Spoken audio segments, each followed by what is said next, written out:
We've just been told that the press conference at 11:30 is taking place now with Kerr County Judge Rob Kelly. Yes, Kerrville Police and Fire Departments right now. Let's listen in. And we'd like to share with you some information about our response. We are currently in an extremely active scene right now.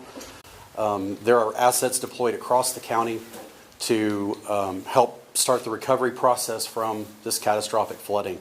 I have with me today much of our command staff, and today you're going to hear from, this morning, from County Judge Rob Kelly and Kerrville Mayor Joe Herring, standing right behind me, about our response. Again, please understand this is an ongoing, very active scene. We're going to give as much information as we can, but please respect the fact this is, we have every single asset possible available to us that has been deployed for this recovery. So with that, we'll open up to a few questions and statements. So statements real quick from Judge Kelly. Good morning. I want to thank everyone for being here and being part of this response. You need to know that the response is being led locally, but also at the state level, with very active participation. I was awakened this morning with a phone call from Nim Kidd, who is the Executive Director of the Texas Department of Emergency Management. And we were on their radar screen.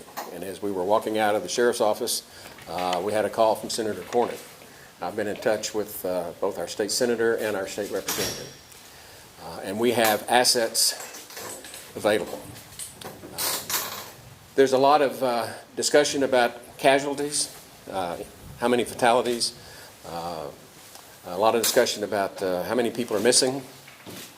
And I've been advised not to use any numbers. We do have some numbers, but we're not going to use them at this time. We'll have another meeting. What is it, 3 o'clock? We have another one? Yes, sir. Okay. And hopefully be able to flesh out some of those numbers. But suffice it to say, this has been a very devastating and deadly flood. I happen to live on Highway 39, which was the Guadalupe River this morning. And from the benchmarks, from the people that my wife bought the property from years ago, this far surpasses the 87 flood.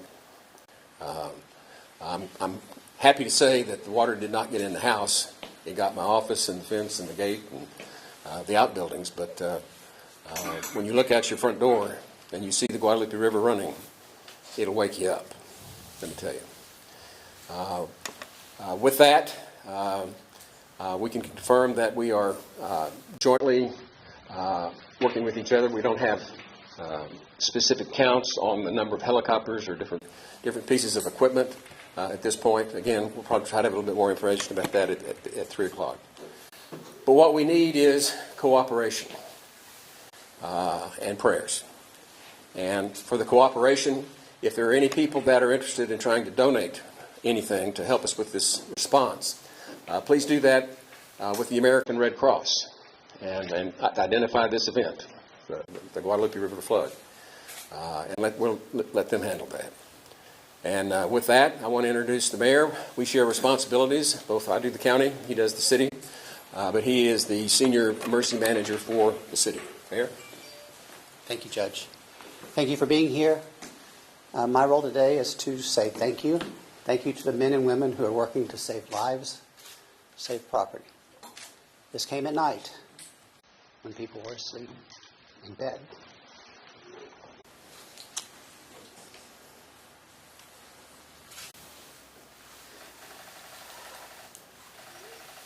Please pray for our community. Thanks.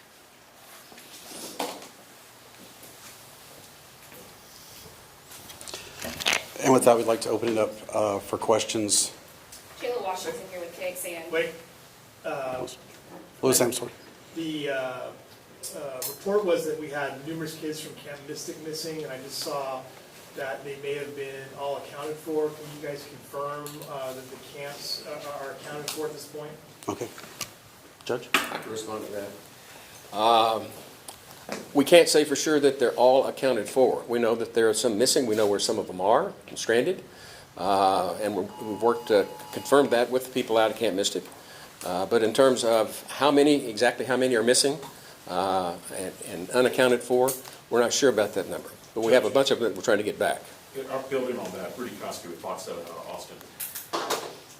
These kids, were they in trees? You know, where were these rescues and how were these rescues done? I don't know the answer to that question. And by who? Was it National Guard, DPS? I don't know. Jayla Washington here with KXAN. I know you guys aren't giving specific numbers. Would you be able to give us any indication of the people who you guys have found who unfortunately did pass away? Are they older? Are they younger? Actually, most of them, we don't know who they are. We're having to have fingerprint them at the funeral home. And one of them was completely naked. He didn't have any ID on him at all. So we're trying to get the identity of these folks, but we don't have it yet. There are other camps that we are having viewers ask us about. The Heart of Hills Girls Camp and another Boy Scout camp. We have a lot of parents who are watching right now who are concerned about their kiddos at several of these camps. Have you heard any? We have a lot of camps. Right. And I live right across from Rio Vista Camp. There are questions about that too. I don't know any specifics about any of the individual camps. What I do know is that everybody is doing their very, very best and trying to get this identified as much as we can. Parents who have their kids at these camps, how can they find out if their kids are safe? Call the camp. Do we have any idea how many rescues you've already attempted this morning, swiftwater rescues? Any ideas on that? Dozens. Dozens. Can you talk to us about what kind of warning system might have been in place last night, just to make sure that everybody got out safely? We do not have a warning system on the roof. Earlier, I was told that the boats couldn't even be deployed near the Junction Highway. The boats were on standby. You're waiting on aircraft. Is that still the case right now? These are all aircraft rescues of boats? I don't know anything about that. Judge, why weren't these camps evacuated yesterday? Texas Department of Emergency Management put out an all-call and said there's going to be a problem. We knew there was going to be a problem. Why weren't these camps evacuated? I can't answer that. I don't know. Well, you're the judge. I mean, you're the top official here in this county. Why can't you answer that? There are kids missing. These camps were in harm's way. We knew this flood was coming. We didn't know this flood was coming. Rest assured, no one knew this kind of flood was coming. We have floods all the time. This is the most dangerous river valley in the United States. I agree. And we deal with floods on a regular basis. When it rains, we get water. We had no reason to believe that this was going to be anything like what's happened here. None whatsoever. Do you have any streamlined process for reuniting families who are still? Yes. We have some reunification locations. In West Kerr County, it's at the Ingram Elementary School. And for here in Kerrville, it's at the Arcadia, I think. Is that right? And then they'll have to coordinate. You know, ultimately, the two have to coordinate to see who we have and who we don't. So. There were some families who were telling me at Walmart earlier that, obviously they were very thankful for the help, but they were saying that there seemed to be some confusion regarding where to go to find your family members. Is there going to be one streamlined process to try to keep everything organized here? We have the two locations. That's as good as we can do right now. Is there anything that you'd like to say to these families? Anything that you'd like to let them know about what you guys are doing right now? All I can tell you is that everybody is doing everything within their power to get these kids out, take care of the adults as well, and get them reunified. But that's all we can say is we got a whole lot of people that are in the sheriff's office, a whole lot of people with KPD and KFD, and we've got the state. Can you speak to the specifics of what all the agencies that have been brought into the community to help with this event? Well, obviously there's the DPS, and I worked with the MKID on TDM. And do we have any others at this point? Texas Parks and Wildlife. Yeah, TPW. Texas Parks and Wildlife. Texas Yeah, Task go ahead. Force.